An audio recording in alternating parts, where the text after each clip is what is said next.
Ngayong Miyerkules ng umaga ay pumirma na ng kontrata sa MediaQuest Ventures sina Anna Ramsey, Queenie Mercado at Inday Fatima bilang Win Girls. Ang Win Girls ang makakasamang co-host ni Willie Revillame sa kanyang comeback TV show na mapapanood soon sa TV5. Ang bongga nga ng tatlong Win Girls ni Kuya Will dahil talented, pretty at funny umano ang mga ito. Si Ana ay nagsimulang radio DJ pero mas nakilala siya bilang isa sa mga dating host ng Showtime Online U, ang online show ng Kapamilya Noontime Show. Si Queenie ay sumikat sa kanyang mga TikTok videos dahil sa kanyang nakakaaliw na Batangueña accent. Lumabas na rin siya sa iba't ibang TV shows at movies gaya ng Bubble Gang at Slay Zone. Isang probinsyanang beauty queen at influencer na si Inday Fatima. Naganap na MediaCon para sa kanilang tatlo na naganap sa TV5 Media Center.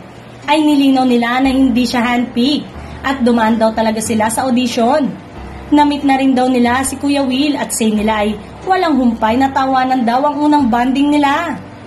Revelasyon din nila na may dalawa pa silang makakasama sa Win Girls na ipapakilala soon.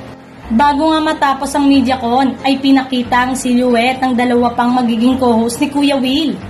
I'm sure, aabangan na ng mga kapatid kung sino pa ang dalawang co-host na based sa silhouette na pinakita ay mukhang isang sports celebrity or atleta. Samantalang naiyak naman si Queenie sa kanyang closing speech sa MediaCon.